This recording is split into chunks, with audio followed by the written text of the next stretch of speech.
Olá, bom estar novamente com você. Nesse vídeo nós iremos trabalhar o entendimento de alguns princípios ou métodos que são utilizados para se proceder à interpretação do texto bíblico. Nós temos dois deles que são largamente utilizados, inclusive difundidos, mas eu vou apresentar para você ainda um terceiro.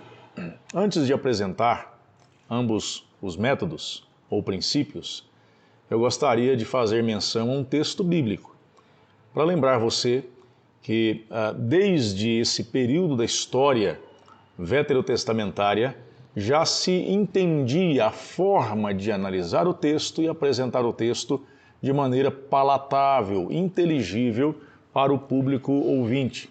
O texto de Neemias, capítulo 8, verso 8, nós vamos encontrar a seguinte transcrição: desse modo, leram no livro da lei de Deus, esclarecendo o que liam e explicando o seu sentido, para que o povo entendesse a leitura. O princípio hermenêutico, a hermenêutica por conseguinte, como esta ciência da interpretação, ela tem esta funcionalidade básica de levar você a ser aquele que, quando estiver fazendo uso da palavra, ensinando-a para o seu público receptor ouvinte, você terá condições de trazer luz ou esclarecer aquilo que está sendo lido, explicando o seu sentido de maneira adequada, respeitando todo o texto e contexto. Para quê? Para que aqueles que estão recebendo a explicação, eles tenham condições de compreender de forma adequada a leitura. Vale lembrar que esse texto de Neemias diz-nos que quando Esdras estava lendo este livro da lei, estavam reunidos o seu público ouvinte de forma bem heterogênea, tanto homens quanto mulheres quanto crianças.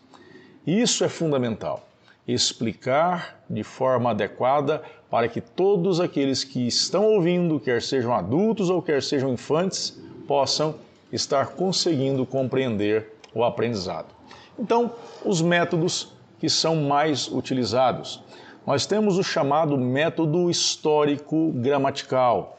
Esse método histórico-gramatical, ele é considerado o melhor dos métodos, aquele que vai respeitar de fato o texto como o texto é.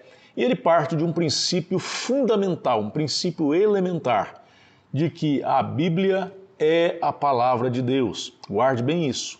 O método histórico-gramatical, ele é o principal método ou o mais importante método. Por quê? Ele vai partir do princípio de que a Bíblia é a palavra de Deus. Para nós, para mim, para você, estudantes de Bíblia, estudantes do texto sagrado, trabalhar com ele, partindo do princípio que é a palavra de Deus, para nós gera uma diferença fabulosa. Ora, mas existe um segundo método que também nós utilizamos, podemos lançar mão, que é chamado método histórico-crítico.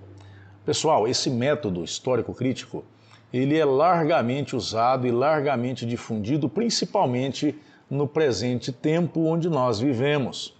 Nós precisamos entender algo muito importante sobre o método histórico-crítico.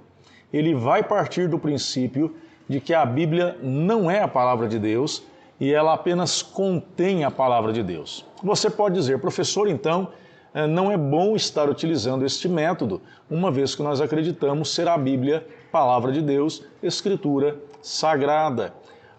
Fato é que nós podemos usá-lo, precisamos usá-lo, mas de forma bem pontual, de conta-gotas. Por quê?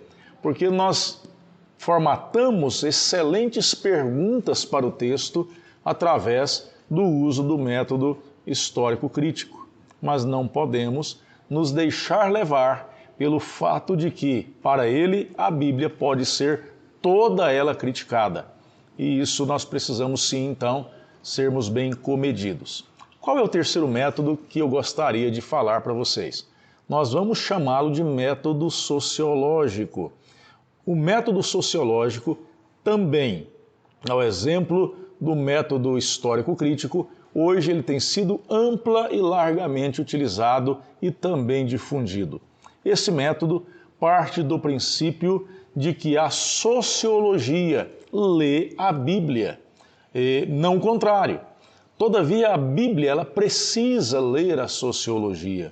Mas quando nós partimos apenas do princípio que a sociologia lê a Bíblia, lembrem-se de um último encontro que tivemos falando sobre o Zeitgeist e o Sitzenleben. Esse espírito da época e esse momento vivencial, ele se torna o carro-chefe da interpretação.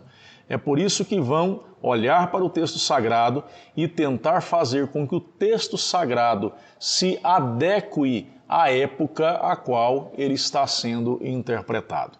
Ambos, os três princípios ou métodos interpretativos podem e devem ser usados, mas nós iremos então juntos caminhar e entender quando e onde poderemos usá-los e de maneira responsável para que nós não venhamos, em momento algum, ferir aquilo que para nós é um escrito sagrado. Bom estar com você, forte abraço, até o próximo encontro.